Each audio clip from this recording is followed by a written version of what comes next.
Talking with the experts. Hello and welcome to Talking with the Experts. My name's Rose Davidson from rosedavidson.com. And Talking with the Experts is about all things business by business owners for business owners. And you can find it on all good podcasting streaming platforms and on YouTube. And it's my pleasure to introduce you to Victoria Bennion, who is from the UK.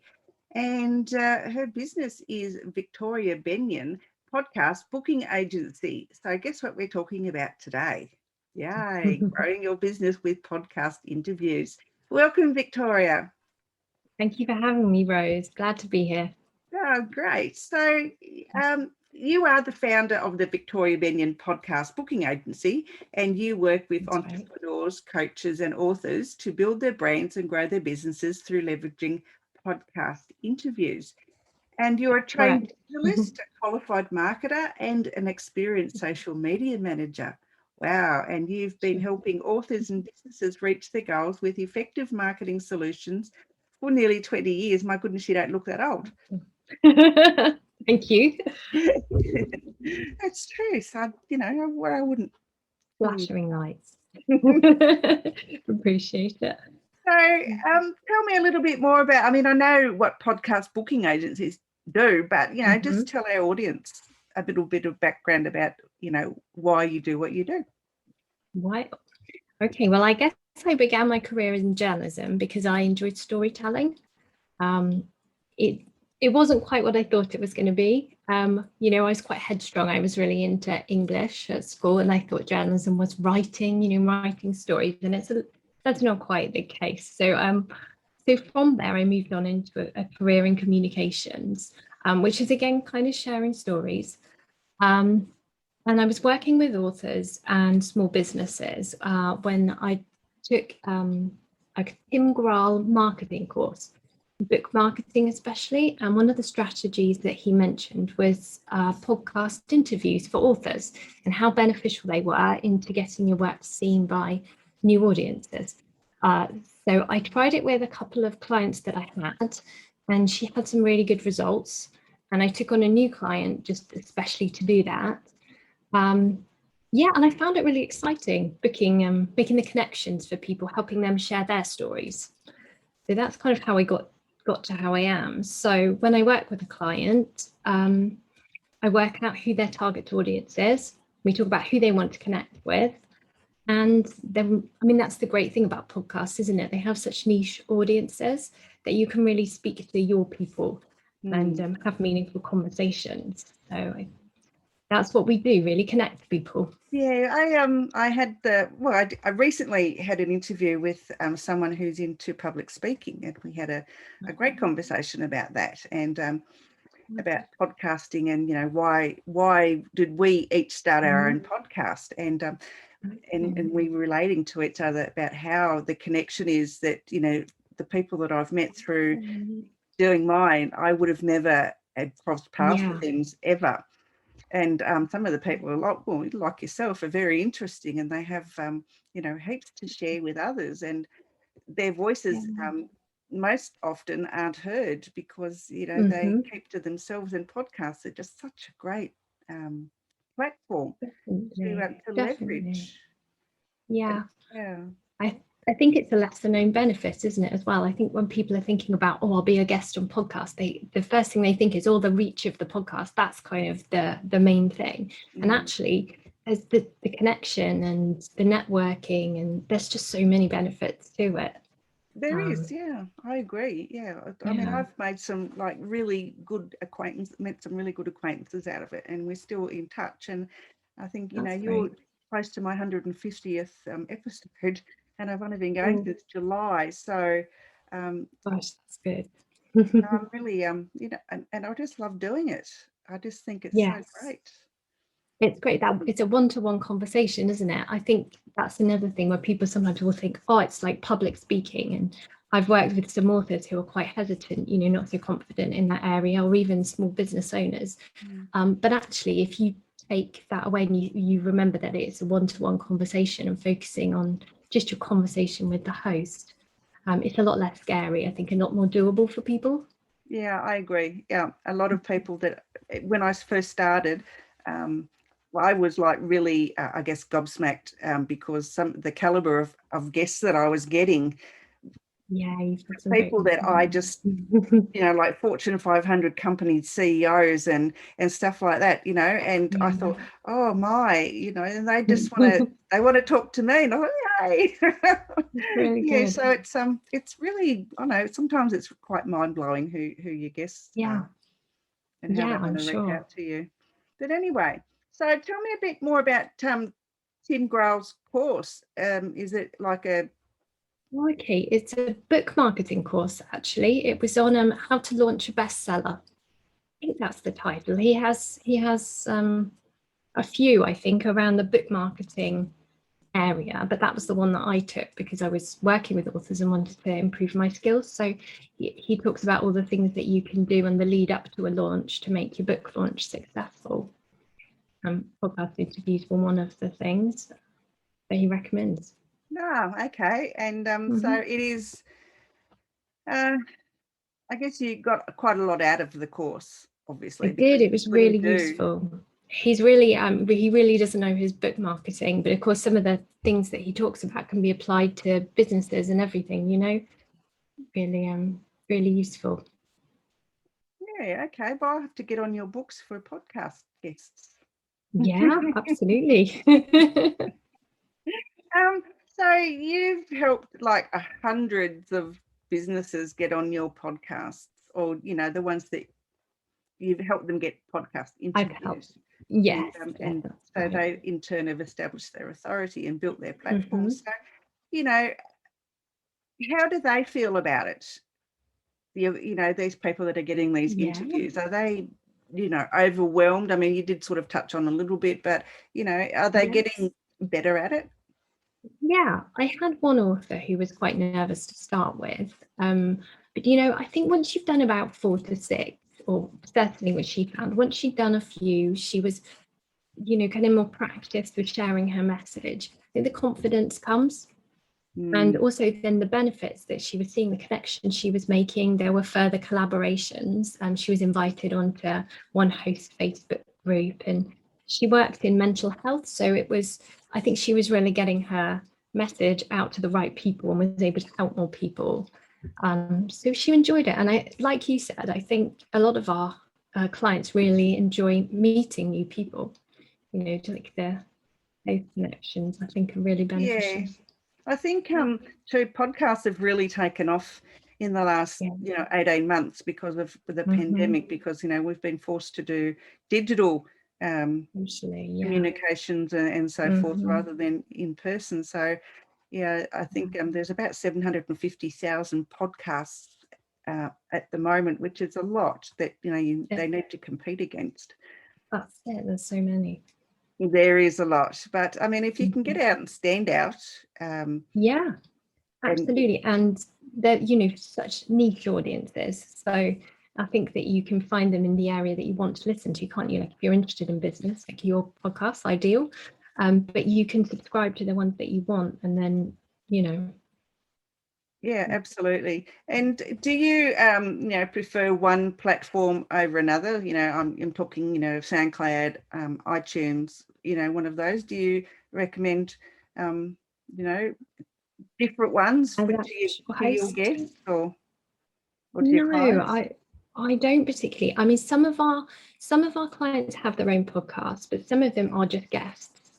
So so the ones that are already established, they kind of have them, I think, on a wide range anyway. But yeah, for guests, we just we don't. I mean, we would look at, before we pitch to a podcast, we look at track records to make sure that the podcast is likely to keep running, that it has sort of 20 episodes at least, that the host is a good fit, that it kind of chimes with what's the word, their culture really, because that podcasts just vary so much. It's not a one size fits all, I guess. So we just do the research that way. I mean, we would look at reviews on iTunes. We get just to get a sense of who the audience is and the kind of things they're saying about the show. So I find that iTunes a good resource, but also listen notes. We look at listen notes and Facebook No, groups. I've not heard of Listen Notes, but I might. Oh, have you not? Okay, it's a podcast search engine. It's quite useful if you're looking for a certain genre that you want to listen to, or you can just listennotes.com, I believe. Okay, I'll just write that down because I don't know, I've not heard of it. I've heard of a few others, but Okay. that was one that's escaped me. So there Yeah. you go. Hey, Wow. so you live in Dorset in England, which I've heard is an absolutely beautiful Right. place. You see all those the houses with the thatched roofs and all that down there. That's right, yes. Yeah, it's so beautiful. Maybe one day I'll get there, but You should, not yeah. necessarily any time. And you write for children.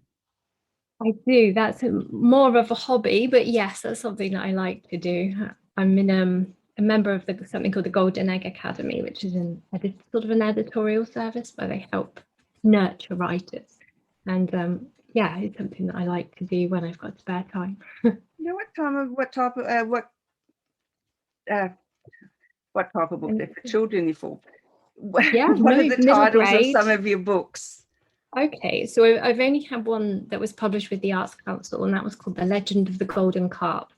So I like adventure stories, middle grade, lots of action. Very good. So where can we find the book? Is it on? It's on Amazon, yes. Gosh, I haven't been asked about that for a while. Yes, it's on Amazon. If you search my name or Legend of the Golden Carp, it should come up. Well, there you go, people. Look for Victoria Bennion in Amazon and you'll find her book, especially if you've got children. And thank you. Definitely got to be a good read. So do you have your own podcast, Victoria, just as a matter of interest?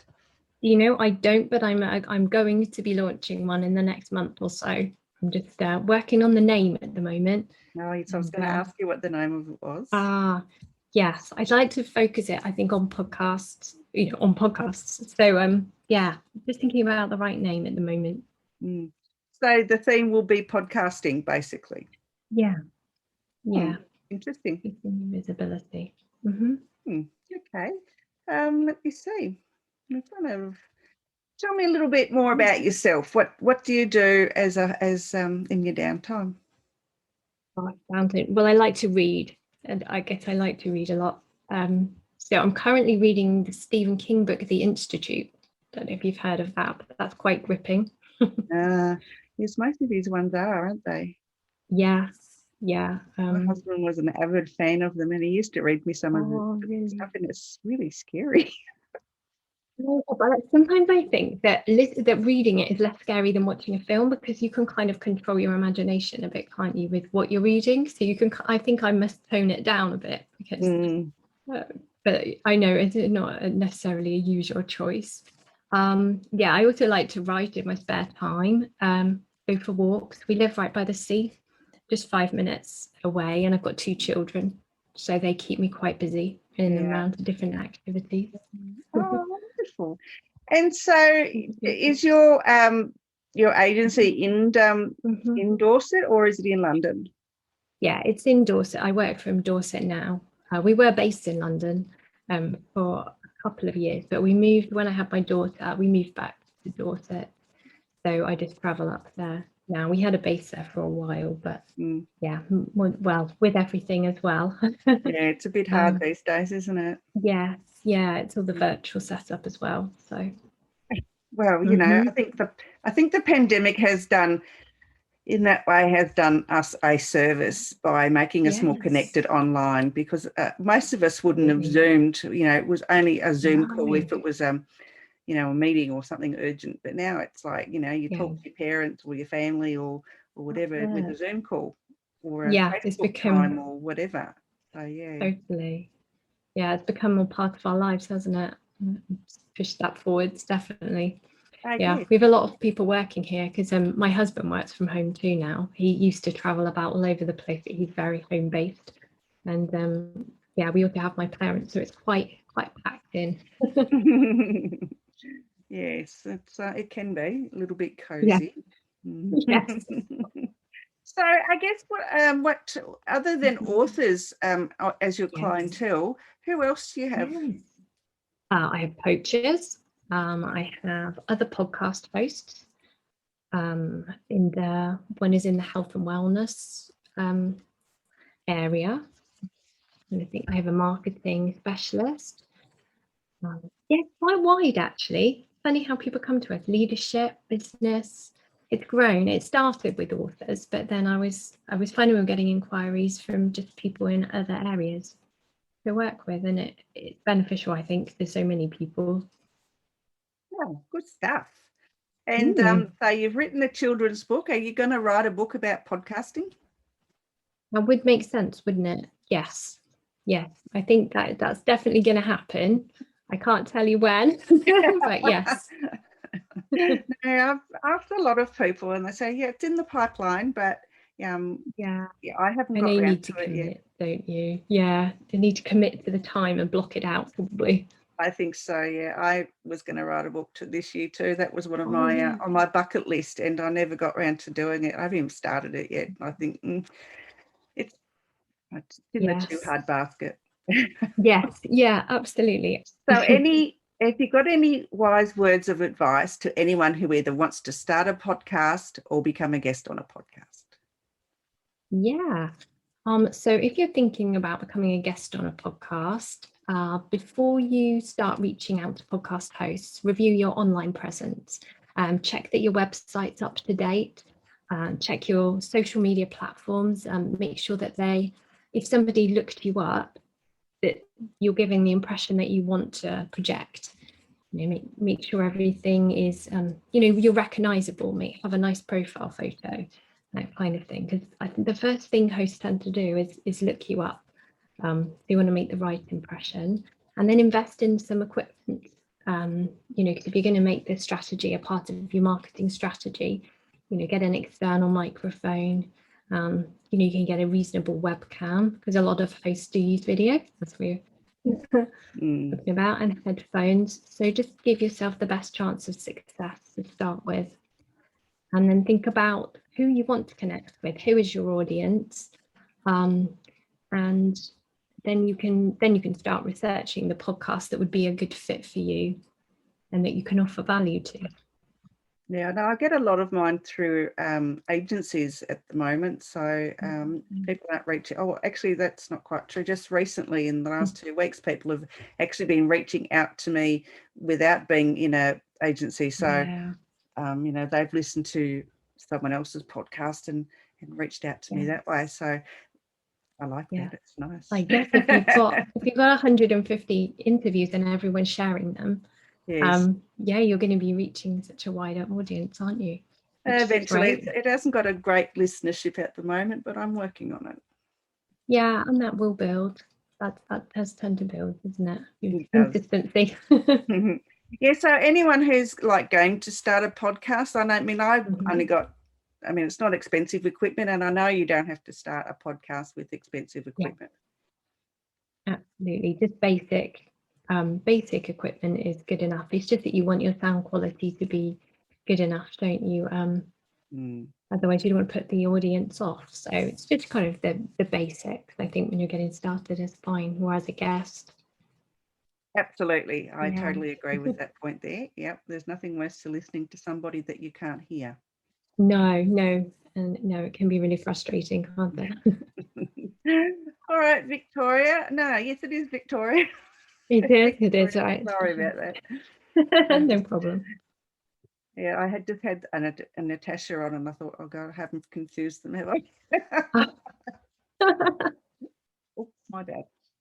Anyway, thank you so much for coming on and sharing your tips about podcasting and your journey. It was really interesting to thank you.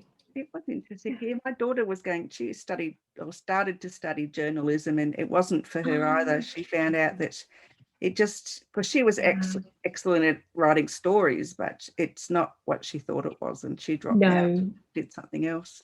Now she's a vet nurse, so.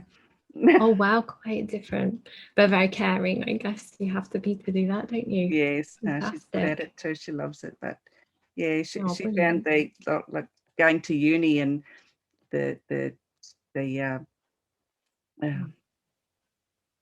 tutors were just talking at her, not talking with her, and she just hated that. Yeah.